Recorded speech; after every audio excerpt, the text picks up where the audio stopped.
Hello, my name is Chris and today we are going back to basics with a couple of quick and simple tips that may make your life easier if you are quitting smoking, especially if you are in the very early stages of your quit smoking journey. Before we get into that, I just wanted to say thank you to all those of you who shared love and kindness on my last video when I talked about how it's been 2 years since I quit smoking. I'm now 2 years smoke free and feeling good. In that video we talked about maybe putting some kind of social media group together where people going through their journey can get together and support one another. I put that video that group together. I'll put a link to it in the description below, and I'll also talk about it at the end of this video, so please do stick around for that. Hope you're all feeling well. I am outside enjoying the gift of being able to breathe in lungs full of fresh air. Doesn't that just feel good? Somebody out left me a comment asking me why I do that. It's because it feels good. It's a brand new month. It is October, and here in England the public health officials run this campaign called Stoptober, where they encourage as many people as possible to quit smoking, and I know a lot of people take them up on that. So I thought it might be a good idea, since we're at the start of October, to just do a quick video showing a few simple things that might help you if you're taking part in Stoptober or if you're just in the early days of your quit smoking journey. Obviously, if you are a way into your journey, you may still find some of this helpful, and it should go without saying that you don't need to be watching this in October to benefit from it. If you find this video in November or in January or on the 25th of whenever berry, which also happens to be my birthday by the way, then hopefully this will still be helpful for you. Should we get on and should we get to these tips? Let's do it. The first tip that I can give you to make your life easier when you are quitting smoking is to stop worrying about having to quit smoking forever and ever and ever. I don't know about you, but when I think about doing anything forever, it scares me. And for many of us, what do we do when we are scared, when we want to change the way we feel, when we are anxious about doing something? We reach for a cigarette and we smoke. So it is often not helpful to start worrying about having to do something forever and ever and ever. It's quite often not even helpful to worry about doing it for a month or even a week. If we're finding it hard, then let's make life easy on ourselves. Let's not say that we have to quit smoking forever.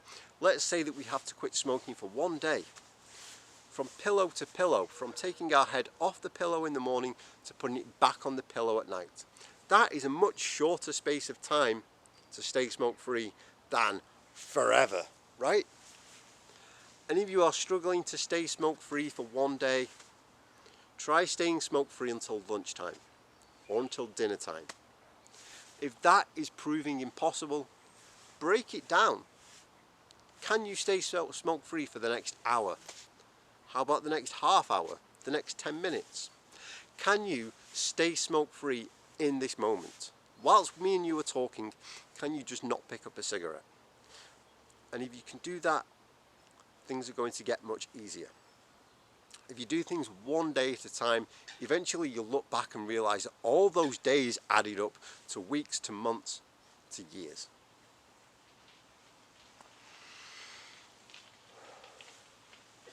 On the subject of things that are scary, my second tip to you is to ignore the scare tactics.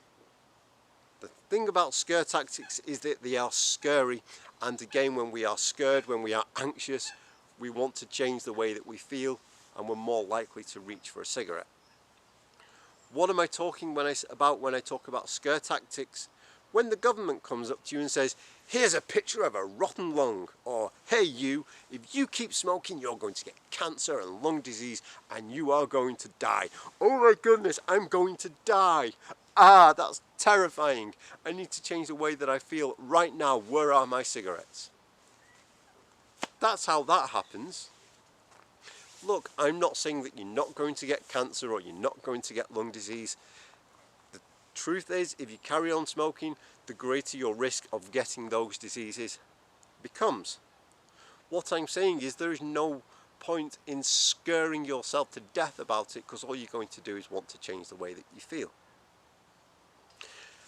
It is I found it personally, far better to motivate myself to quit smoking by thinking about all the good things that will come when I quit, not about all the bad things that I'm trying to get away from. So instead of scaring myself into, if I don't do this right now I'm going to get a rotten lung and die, I can think of, if I do this now, I can be happier, healthier, I can have more money in my pocket, all that good stuff.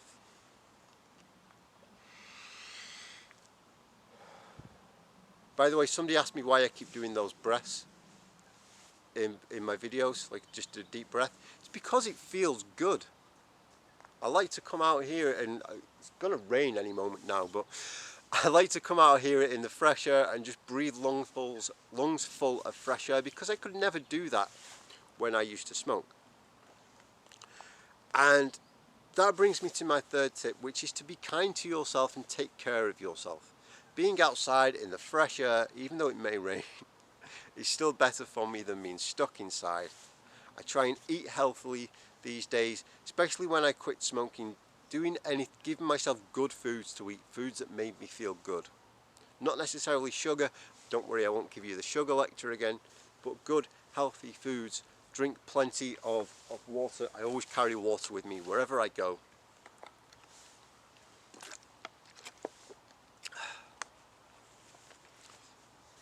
Your body is going through a lot of stuff when you quit smoking. You get the withdrawal processes, and they are uncomfortable, and your body is purging and getting rid of all this gunk, all this crap out of your system. So be as kind to your body as you can, so that yes, you may have to deal with those uncomfortable feelings, but you don't have to make them worse by treating yourself like crap. If you are struggling with sleep as you are quitting smoking, I've made videos about that. I'll put the links in the usual places for you to check those out.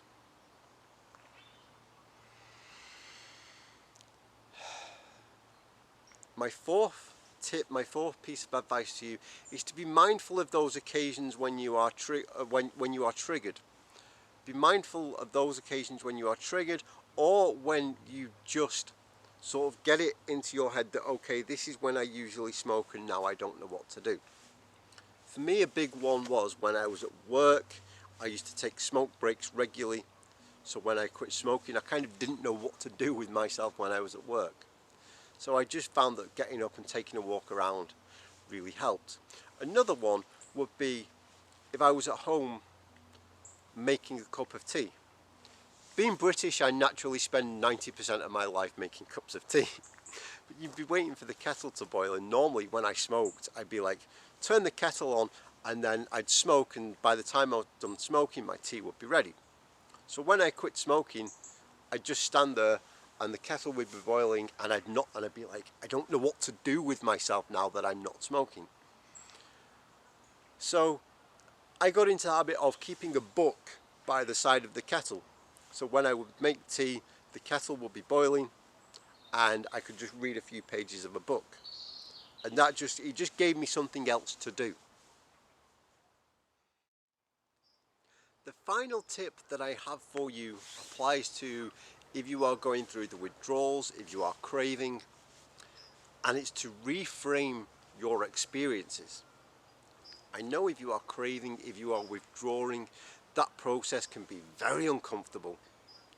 I know for me it was like my veins would be itchy, my skin felt like it was crawling, I just wanted to tear my own hair out. It was very unpleasant. But I realised that I could keep telling myself, look, this is unpleasant and I hate it and it's horrible and I want to get rid of this feeling as quick as I can. Or I could tell myself, do you know what, this process may be uncomfortable, but it's good for me. When I went through those uncomfortable withdrawal feelings, I would tell myself that what I was experiencing was all the gunk and all the toxins and all the poison that I put into my body leaving. It was like my body was purging itself, and the process of this purge was what was making me feel uncomfortable. So yes, I still felt the way I felt, but I'd reframed that experience in my mind so that now it was no longer an awful thing that I had to endure, but it was a positive thing that was actually doing me some good. I made a video about turning negative experiences into positive ones and about reframing. Again, I'll put the link to that in the usual places so you can check that out if you want to. It's basically comes down to, I can keep telling myself that this is bad, or I can keep telling myself that this may be uncomfortable but is doing me a lot of long-term good, and when I get out of the other side of this experience, good things are going to happen. My body will no longer be full of all that toxic poison and horribleness that I put into it when I smoked.